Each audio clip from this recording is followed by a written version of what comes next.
छत्तीसगढ़ का सर्पलोक कहा जाता है जशपुर, और पिछले 3 वर्षों में यानी 22, 23 और 24 में वहां पर मौतें हुई हैं 96, और बिलासपुर जैसा उत्कृष्ट स्वास्थ्य सेवाओं का क्षेत्र और मौतें हुई हैं 431।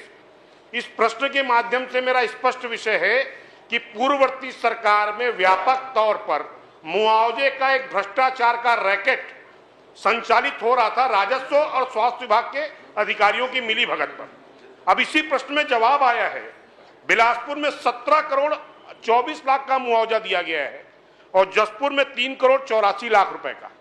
मैं आपके माध्यम से माननीय मंत्री जी से पूछना चाहता हूं कि जिन मरीजों को फर्जी मुआवजे के आधार पर एक रैकेट के माध्यम से भुगतान किया गया, क्या उसकी जांच कराई गई है? अगर कराई गई तो कौन दोषी अधिकारी के विरुद्ध कार्रवाई क्या की गई? माननीय अध्यक्ष महोदय,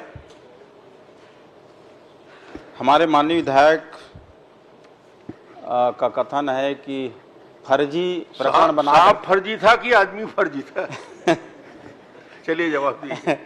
फर्जी प्रकरण बना करके ये आरबीसी 6-4 के तहत मुआवजा का वितरण किया गया है। ये पहली बार ये जानकारी में आया। अगर ऐसा होगा वाकई में कि फर्जी प्रकरण बना करके शासन के करोड़ों रुपया को मुआवजा के रूप में लिया गया, ऐसा जानकारी उनके पास हो तो दे, निश्चय ही ये जांच करने लायक विषय है और जांच करवाएंगे। जानकारी दे दें आप। माननीय मंत्री अध्यक्ष महोदय, माननीय मंत्री जी से मैंने स्पष्ट पूछा जांच कराई गई क्या, क्योंकि पूर्ववर्ती समय में शिकायतें हुई हैं। और मैं आपके माध्यम से स्पष्ट कर दूं कि इस प्रकार की विसंगतिपूर्ण अव्यवस्था और भ्रष्टाचार के व्यापक नजरियाई, यानी जशपुर जैसे जिले जहां पर विसंगतिपूर्ण सर्पलोक कहा जाता है, वहां 96 मौतें होती हैं और यहां पर 400 से ऊपर। मैं आपके माध्यम से स्पष्ट करना चाहता हूं। दूसरा बात, जो बात ये कह रहे हैं, ये इन्हीं के जवाब में उल्लेखित है कि राजस्व का अधिकारी सीएमओ से पोस्टमार्टम की रिपोर्ट का जानकारी मांगता है और सीएमओ उस पोस्टमार्टम रिपोर्ट को बगैर डॉक्टर के प्रतिवेदन के विरुद्ध जाकर उसको सत्यापित करते हैं। ये राजस्व के अधिकारी और स्वास्थ्य विभाग के अधिकारियों की मिलीभगत में लगभग करोड़ों का घोटाला है। और मैं आपके माध्यम से पूछना चाहता हूं, क्या इसकी सचिव स्तरीय जांच कराएंगे क्या? माननीय अध्यक्ष महोदय, मुआवजे का प्रक्रिया ही यही है। जैसे सर्पदंश से कोई पीड़ित है, हॉस्पिटल गए, सर्पदंश से मृत्यु हो गई, तो स्वास्थ्य विभाग से प्रमाण पत्र के आधार पे राजस्व विभाग के द्वारा उनको मुआवजा दिया जाता है। जैसे बताया कि इस तरह की शिकायतें मिली है क्या कि फर्जी प्रकरण बना करके आहरण करने का, तो अभी तक से मेरे जानकारी में इस तरह की शिकायत नहीं मिला है। और हमारे माननीय सदस्य के पास शिकायत है तो इस शिकायत को मुझको दे, मैं निश्चित रूप से इसका मैं जांच कराऊंगा और जो कार्रवाई करते बनेगा उसमें कार्रवाई करेंगे दूसरे अधिकारी के ऊपर। अध्यक्ष महोदय, ये बताइए ना कि एक व्यक्ति को बहुत दूरस्थ अंचल में कोई मर गया सांप काटने से या घायल हो गया, तो वहां पहुंचते तक अगर जिंदा है तब तो कोई बात नहीं, 4 लाख का मामला ही नहीं है। मर गया तो 4 लाख कैसे मिलेगा? मर गया तो 4 लाख कैसे मिलेगा, इसको बता दीजिए ताकि किसी जरूरतमंद की मदद कर सके। पीएम रिपोर्ट में आएगा कि कैसे उसकी मृत्यु हुई, उस रिपोर्ट के आधार पे उनका प्रमाण पत्र बनेगा, फिर उसकी मुआवजा। तो मेरा विषय स्पष्ट नहीं हुआ। नहीं, इसमें कलेक्टर के द्वारा और एसडीएम के द्वारा मुआवजा देने का विषय है। तो मैं फिर आपके माध्यम से मांग कर रहा हूं, क्या इस पूरे विषय की सचिव स्तरीय जांच कराएंगे क्या?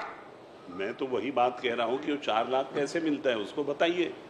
मैं गलत नहीं पूछ रहा हूँ, बाकी आप अपना पूछ के उनको बता दीजिए। महोदय जी, एक छोटा प्रक्रिया पूछ। माननीय अध्यक्ष महोदय, पूरे छत्तीसगढ़ में नागलोक के नाम से या सर्प के नाम से जो पहचान है वो जशपुर जिले और तपकरा की है।